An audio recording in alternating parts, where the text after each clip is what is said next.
पे हुआ क्या था?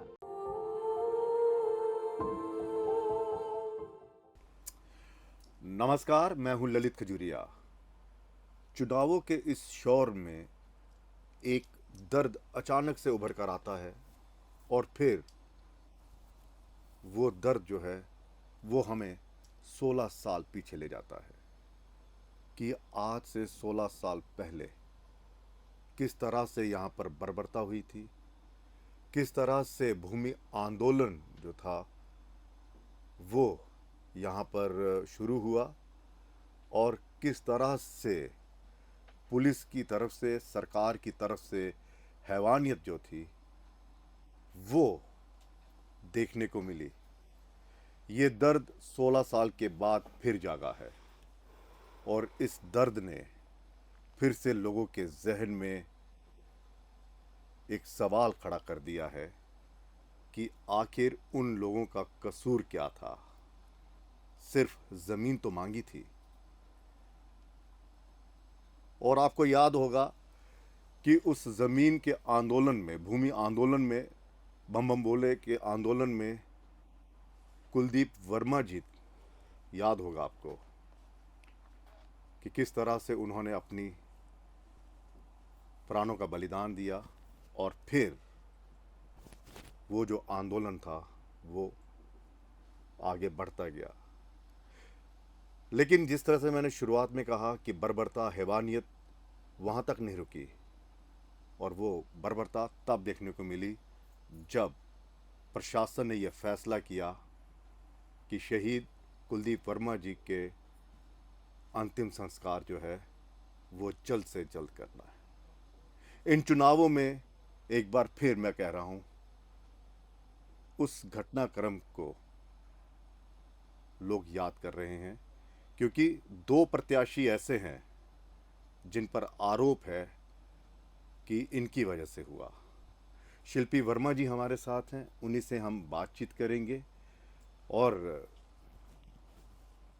समझेंगे कि क्या हुआ था और अचानक 16 साल के बाद फिर से उन्हें हम देख रहे हैं मंच पर। शिल्पी जी, स्वागत है आपका। नमस्कार जी। क्या ऐसी वजह होगी कि अचानक आप जो एक गुमनाम की जिंदगी जी रहे थे, मुझे तो लगता है कि लोग भूल भी गए होंगे, बिल्कुल भूल गए। अचानक आप आ गए, क्या कारण है? मेरा आने का कारण यही है, पहले तो मैं आपका बहुत बहुत धन्यवाद करती हूँ, मुझे नहीं नहीं, जो आपका धन्यवाद आपने जो आप आए। सुना और मेरी बात समाज में आज मुझे मौका मिला मैं अपने समाज में अपनी बात रखूं और एक मैसेज दूं कि 16 साल पहले यहाँ हुआ क्या था। जैसा कि कुलदीप जी ने अपनी शहादत परेड ग्राउंड में दी थी आंदोलन के दौरान, और उस टाइम एनसी कांग्रेस उनकी सरकारें थी, जिन्होंने, जो मंत्री थे मूलाराम जी, मैं आज उनसे पूछती हूँ आखिर उन्होंने ऐसा किया ही क्यों, उन्होंने ऐसा बोला ही क्यों कि रात के समय आप ये काम करिए।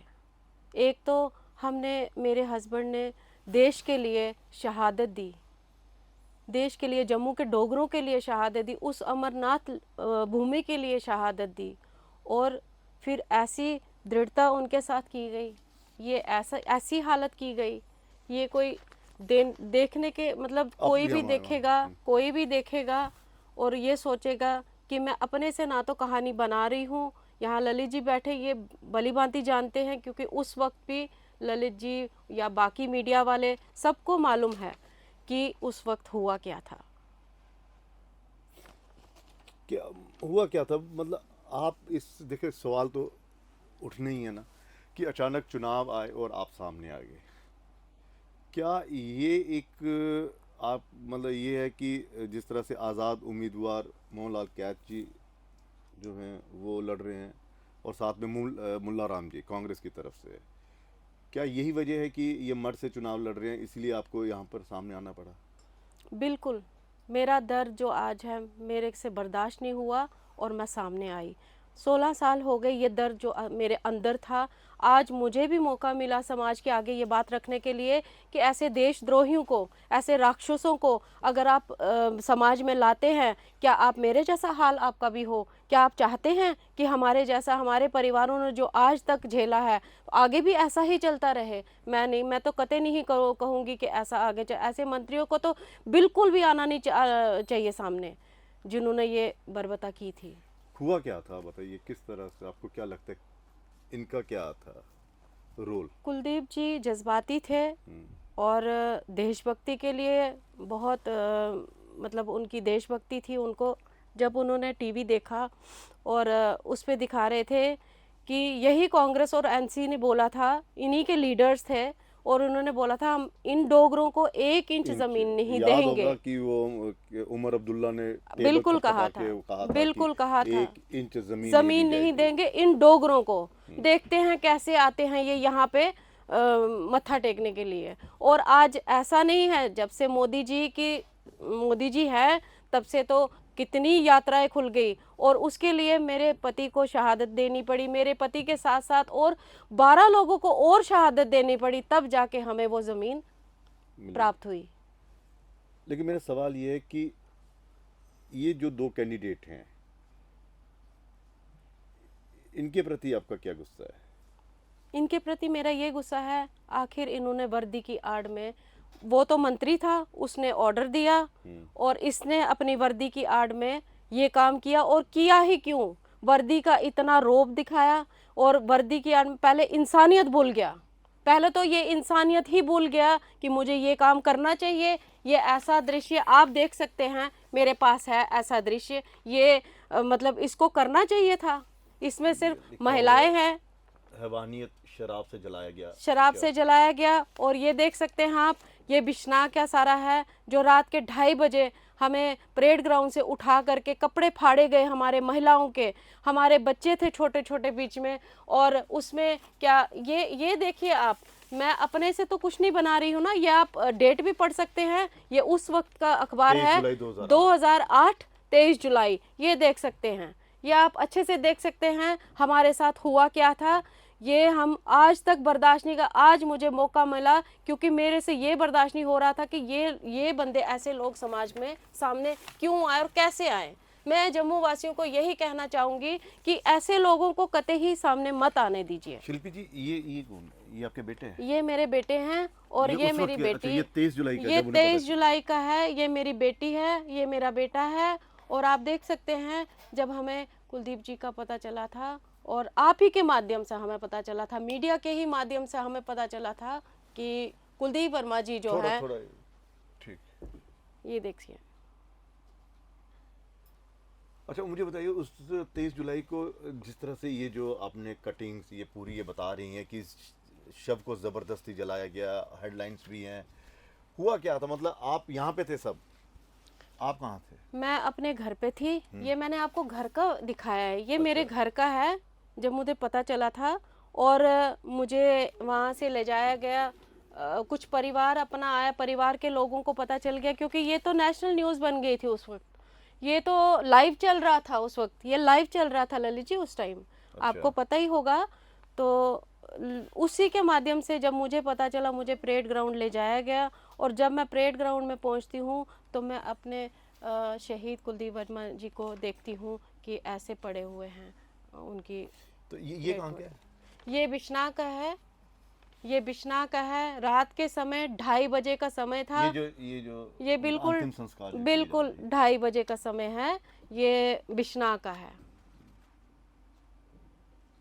अच्छा, इनके शव को बिश्ना ले जाया गया? बिल्कुल बिश्ना लेके जाया गया, और हम चिल्लाते रहे हमें कहाँ लेके जा रहे हो, तो ये लोग कहने लगे कहीं नहीं, वहाँ पे छोड़ देंगे आपको, वहाँ पे छोड़ दें। मैंने कहा हमारे घर का तो कोई है नहीं साथ में, कुछ महिलाएं थी, कुछ हमारे परिवार के लोग थे, बच्चे थे साथ में, और जो बिश्ना वासी थे वो उस वक्त सोए हुए थे। रात का समय था, 2:30 बजे, आप जानते हैं कोई तो उठा नहीं होता। मंदिर में अनाउंस कि यहाँ पे कुछ हुआ है, आप लोग आकर के देखिए। तो अच्छा, मंदिर से अनाउंसमेंट हुई? हाँ जी, ये मंदिर से अनाउंस की कि यहाँ शमशान घाट के अंदर कुछ, क्योंकि बहुत सारी पुलिस फोर्स थी, हमारा सिर्फ परिवार था वहाँ पे, बच्चियाँ थी, औरतें थी, तो जेंट्स तो थे नहीं वहाँ पे, उनको तो गाड़ी में कहीं और ले जाया गया था। अच्छा, ताकि कोई हंगामा ना हो। हंगामा ना हो, चुपचाप करके रात के अंधेरे में ये मतलब इन्होंने इस बर्बरता बर्बरता को की और ऐसा राक्षसपन दिखाया इस आदमी ने जो आज़ाद कैंडिडेट लड़ रहा है मढ़ विधानसभा से। मेरा रोष, मेरी लड़ाई उसी के साथ है और उस पार्टियों से मैं आज पूछना चाहती हूँ, अब ये किस हक से वोट मांग रहे हैं? मैं भूली नहीं हूँ, ना मैं तब भूली थी ना मैं आज भूली हूँ। अगर मुझे 100 कितने भी थ्रेड्स आते रहे, मैं डरूंगी नहीं, ना तो मैं पीछे हटूंगी ना मैं डरूंगी। मुझे ये लड़ाई, ये मेरी लड़ाई है, मुझे ये लड़नी है। आपकी जो लड़ाई है, आप क्या चाहती है कि इन्हें, जो कांग्रेस ने एक पूर्व मंत्री को टिकट दिया और मोहल्ला कैदी जो आज़ाद उम्मीदवार जो लड़ रहे हैं, कि ये पार्टी ने उनको क्यों टिकट दिया और ये आज़ाद क्यों लड़ रहे हैं और चुनाव क्यों लड़ रहे हैं, ये लड़ाई है? या फिर आपको डर है कि फिर से कहीं वो चीज़ ना दोहराई जाए? बिल्कुल, मैं तो, मेरे दिमाग में तो यही आ, इसीलिए तो मैं सबके सामने आई हूँ, खुल के सामने आई हूँ। मैं अपनी आवाज़ उठाने के लिए सामने आई हूँ। आज मेरा दर्द जो है वो बाहर निकला है, क्योंकि इतने सालों से हमारा जो ये दर्द था वो अंदर ही था। हम सहम चुके थे कि हमारे साथ और भी तो परिवार हैं, उनको, उनकी भी तो सुध बुध नहीं ली किसी ने। इसलिए मैं आपके माध्यम से, मीडिया के माध्यम से पूरे समाज को, पूरे देश को, जम्मू वासियों को ये दिखाना चाहती हूँ कि देखिए तब क्या हुआ था। ये लड़ाई है, मिलजुल के मेरा साथ दीजिए और इस लड़ाई में जो है ऐसे लोगों को आगे मत समाज में लाए जो गंदे राक्षस लोग हैं, जो सामने आकर मेरे साथ हुआ है कल किसी और के साथ भी हो जाएगा। शिल्पी जी, उस वक्त आपके बच्चे काफ़ी छोटे थे, तो पूछते तो होंगे, जब तक उन्हें समझ में नहीं आई होगी तब तक तो पूछते होंगे कि हुआ क्या था? बिल्कुल पूछते थे, अभी भी पूछते होंगे? अभी भी पूछते हैं। बच्ची देख रही है, रोती है, अभी भी रोती है, क्योंकि अपने पिता को ढूंढती है वो। मैं कहाँ से लाऊं, कहाँ से लाऊं मैं? मेरे पास शब्द ही नहीं है बोलने के लिए, क्योंकि जब भी ये दृश्य मेरे सामने आता है मैं इसको बयान नहीं कर पाती। ये दिखावा नहीं है, ये अंदर से आंसू निकले ये हैं। दिखावा नहीं हो सकता, ये क्योंकि दिखावा नहीं है। आपने अपना पति खोया, बच्चों ने अपने पिता खोया। और जो संघर्ष हमने झेला इतने सालों से, मैं समाज को यही कहना चाहूंगी कि बढ़ चढ़ के साथ दीजिए, ऐसी पार्टियों को आगे मत आने दीजिए। ये मैं कोई सत्ता की बात नहीं कर रही हूँ, ये मैं कोई राजनीतिक बात नहीं कर रही हूँ, ये मेरी लड़ाई है, मेरी लड़ाई, ये शहीद परिवारों की लड़ाई है। इसमें मेरा समाज मेरा साथ दीजिए। मैं आप लोगों से भी विनती करती हूँ कि इस चीज़ को, इस गंदगी को यहाँ जम्मू से बिल्कुल सफाया कर दीजिए। और मैं चाहती हूँ कि जो भाजपा एक ऐसी सरकार है जो हिंदुत्व के ऊपर बात करती है और हिंदुओं का साथ देती है, और आज मुझे न्याय मिलेगा। जो अन्याय तब हुआ था, आज मुझे न्याय मिलेगा। उससे शायद कुलदीप जी की आत्मा को शांति मिलेगी और जो 12 बाकी लोग हैं उनकी आत्माओं को भी शांति मिलेगी, क्योंकि वो भी बहुत छोटे छोटे थे। कुलदीप जी तो 37 साल की आयु में ही चले गए, और मेरे बच्चे भी तो छोटे थे, वो भी तो रोते हैं, वो भी तो अपने पिता को ढूंढते हैं। आप ही बताइए हम कहाँ से ये करें? हम अपना दर्द जो है अंदर दबा के बैठे थे, आज मुझे बात रखने का यहाँ पे मौका मिला कि मैं आपके माध्यम से ये बात पूरे देश में जानी चाहिए, ये बात कि आखिर 2008 में हुआ क्या था, आने वाले पीढ़ियों को भी याद रहे यहाँ पे हुआ क्या था। लेकिन पॉलिटिकल पार्टीज कहती हैं या लोग कहते हैं कि भूल जाना चाहिए। आपको लगता है कि इस तरह के जो अत्याचार हुआ, जो हैवानियत जो आप कह रहे हैं वो दिखाई गई, खैर हैवानियत ही थी कि जो अखबारों में जिस तरह से कहा कि शराब डाल के अंतिम संस्कार किया गया, रात को किया गया, सन्नाटे, रात के सन्नाटे में सब कुछ किया गया? मैं आपको एक और, क्योंकि बातें तो इतनी सारी हैं जो यहाँ दबी हुई हैं, दिमाग में चलती रहती थी। जब भी कुछ ऐसा देखते थे तो बहुत अंदर से रोना, लेकिन हमारी आवाज़ दबी हुई थी, हाथ रुके हुए थे, हम सामने नहीं आ पा रहे थे, क्योंकि इनकी सरकारें थी, हुक्म इनका चलता था, सब कुछ इन्हीं का था।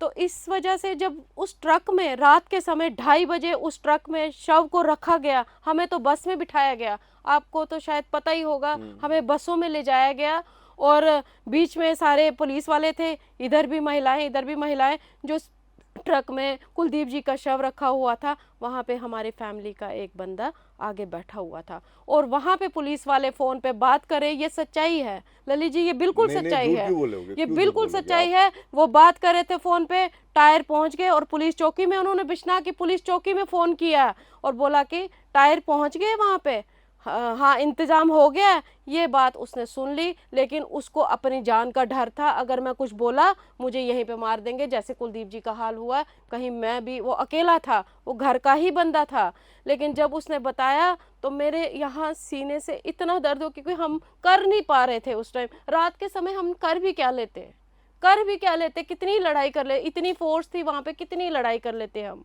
लेकिन ये कोई अच्छी बात है? रात के समय टायर डाले गए शव के ऊपर, शराब डाली गई और फिर लाइट्स भी बंद कर दी गई। इतनी बर्बरता, इतनी राक्षस हयामत हो गई, हैवानियत। इतना सब कुछ। हमारे तो अब बोल भी नहीं निकल रहे, आंसू भी सूख चुके थे, इतने सालों से आंसू भी सूख चुके थे। तो जब आपको पता चला फिर से, तो बच्चे कहते होंगे कि मम्मी क्यों जा रहे हो आप, भूल जाइए, कहते होंगे जिस तरह से अब कल एक बच्चों दो दिन से मैं आपका वो देख रहा हूँ, वीडियो देख रहा हूँ, काफ़ी वायरल हो रहा है। बिल्कुल, बच्चे कहते हैं मम्मी तब कुछ नहीं हुआ तो लोग तो भूल चुके होंगे। ये मेरे बच्चों की आवाज़ है, वो कहते हैं कि मम्मी अब तो इतना टाइम हो गया, इतना समय हो चुका है, इतने सालों से तो किसी को याद भी नहीं होगा। मैंने कहा बेटा ये तो नहीं भूलेगा ना किसी को, ये तो सच है ना, ये किसको भूलेगा। और जितने भी यहाँ पुराने लोग हैं 2008 में जिन्होंने भाग लिया इसमें, खाली यही परिवार नहीं है, कईयों पे आपको पता है पीएस से मतलब कि उनके ऊपर केस भी चल रहे हैं। मेरा खुद का केस चल रहा है, अभी भी मेरा अभी भी केस चल रहा है, अभी भी मेरा केस चल रहा है। और जब ये मेरी हियरिंग होती थी वहाँ बुलाया जाता था और वहाँ पे भी मुझे इस शख्स ने ऐसे करके बोला था, देख लेंगे आपको, ऐसे किन्होंने? करके मोहनलाल कैथ ने बोला था।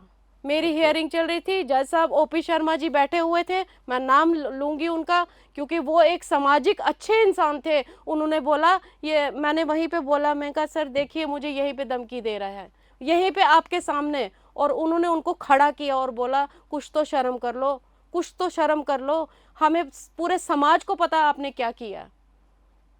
तब से मेरे को धमकियां मिल रही हैं कि इसको बोलो घर बैठ जाए, इसको बोलो घर बैठ। मैं तब नहीं बैठी, अब भी नहीं बैठूंगी। तो आपको लगता है कि कैद साहब के खिलाफ कोई कार्रवाई हुई थी? हमने जो केस किया था उस केस को इन्होंने स्टे लगवा दिया। उन्होंने सोचा ये अकेली औरत है, क्या ही कर लेगी, लेकिन हर चीज का ललित जी वक्त होता है।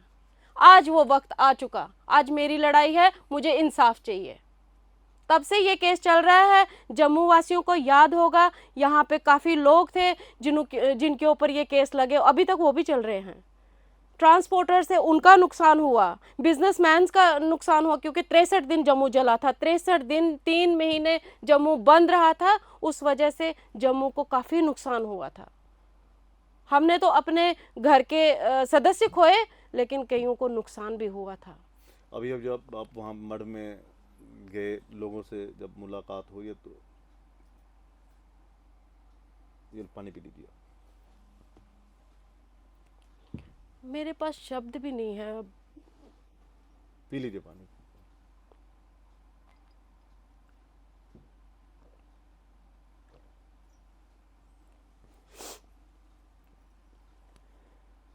हाँ, तो अभी जब आप लोगों से मिलते हैं तो क्या कहते हैं? वो उस संघर्ष को याद करते हैं या आपको बताना बिल्कुल, पड़ता है? बिल्कुल। मठ विधानसभा में जो लोग सुनते हैं ना, वो रोते हैं। आपने देखा भी होगा शायद मीडिया के माध्यम से, लोग रोए। उन्होंने जब मेरे को देखा और बोला कि इस लड़की के साथ इतना इतना सब कुछ हो गया है, वो नहीं चाहते हैं कि आगे किसी और के साथ हो। वो पूरा साथ दे रहे हैं, समाज में कुछ अच्छे लोग लाओ, समाज में अच्छे काम हो। ना कि ऐसा किसी और के साथ ऐसा मतलब इस तरह के लोग विधानसभा में विधानसभा में आएंगे तो गंदगी ही मचाएंगे। आपको कभी जनता से भी थोड़ी है, या पार्टियों से भी तो थोड़ा होगा कि इन पार्टियों ने भी सच नहीं बताया लोगों को, नहीं, कोई भी पार्टी हो? बिल्कुल देखिए, ऐसा नहीं है। मेरी झोली में तब भाजपा ने अगर मुझे आशीर्वाद के तौर पे टिकट दिया गया था 2008 में, एक ये आशीर्वाद था, अगर टिकट बीजेपी दिया ने। बीजेपी की तरफ से, मुझे विधानसभा बिश्नाह से चुनाव लड़ाया गया। और खैर, मैं उस वक्त उस स्थिति में शायद नहीं थी कि कुलदीप जी को अभी कुछ दिन ही हुए थे, हम उस चीज़ से बाहर ही नहीं आ पाए। क्योंकि उस समय चुनाव में तो आपको पता पूरी एक रणनीति बनानी पड़ती है। रणनीति बनानी पड़ती है, लोगों के बीच रहना पड़ता है। जब तक हम लोगों के बीच नहीं रहेंगे, उनके काम नहीं करेंगे। लेकिन फिर भी मैं बिश्नाह वासियों का बहुत बहुत दिल से धन्यवाद करती हूँ। ये देख सकते हैं आप, ये बिश्नाह का दृश्य है, ये बिश्नाह का दृश्य है। ये जो है, इन बिश्नाह वासियों का ही सारा काम है, जिन्होंने मुझे रात के समय इतना सपोर्ट किया और मेरी फैमिली को भी सपोर्ट किया और मुझे भी पूरा सहारा दिया। ये उनका मैं धन्यवाद करती हूँ। ये जनता ही तो है, ये जनता ही तो है। तो फिर मैं कैसे कहूँ कि मुझे जनता का सपोर्ट नहीं था? अगर मर्द विधानसभा में मैं क्या चुनाव लड़ने थोड़ी जा रही हूँ वहाँ पे? मुझे कोई चुनाव थोड़ी लड़ना, या मुझे भाजपा ने बोला कि उठ के जाओ वहाँ पे काम करो जाके। अच्छा। मुझे कोई ऐसा, अच्छा, पार्टी ने कोई आपकी ड्यूटी मुझे लगाई है? कोई वो नहीं। ये मेरी लड़ाई है। जब मैंने इन दो लोगों का नाम सुना, मूलाराम था तब, और जो ये एसएसपी कैथ था, मैं नहीं चाहती ये लोग सामने आए ताकि किसी और के साथ भी ऐसा कुछ हो। लेकिन अब आप पर भी सवाल उठेंगे कि आपको टिकट नहीं मिला तो इसीलिए आप यहाँ पर आ गए। देखिए, ये सवाल है, मैं अब आपके दर्द को समझ सकता हूँ, लेकिन फिर भी मुझे सवाल करना पड़ेगा। कोई बात तो कि आपको टिकट नहीं मिला इस कारण? ऐसा कुछ नहीं है। मैंने आपको पहले भी कहा, मेरी झोली में उन्होंने टिकट दिया एक आशीर्वाद के रूप से। ये उतार चढ़ाव, जीत हार तो चली रहती है, आज कोई जीता, आज कोई हारा है। तो ऐसा नहीं है कि हार से इंसान हार के थोड़ी बैठ जाएगा। लेकिन दो लोगों के दिलों में तो हम हैं ना, हम परिवार लोगों के दिलों में हैं, क्योंकि ये पहले तो इंसानियत, बाकी काम बाद में। नहीं, लोग आज भी याद करते आज हैं। भी याद करते हैं। आज भी अगर आज भी अमरनाथ आंदोलन को याद किया जाता तो हमारे जो लोग शहीद हुए, कितने लोग जो हैं वो पुलिस के उस समय गोलियों का शिकार हुए, इस आंदोलन को कुचलने के लिए बहुत कुछ किया गया। मुझे लगता है ये भूलना नहीं चाहिए। और जो लोग भूल जाते हैं, जो समाज इस दर्द को, इस घटना को, इस वैश्यपन को भूल जाता है, वो मुझे लगता है कि वो दोबारा से रिपीट हो जाता है। तो इसलिए ये भूलना नहीं चाहिए।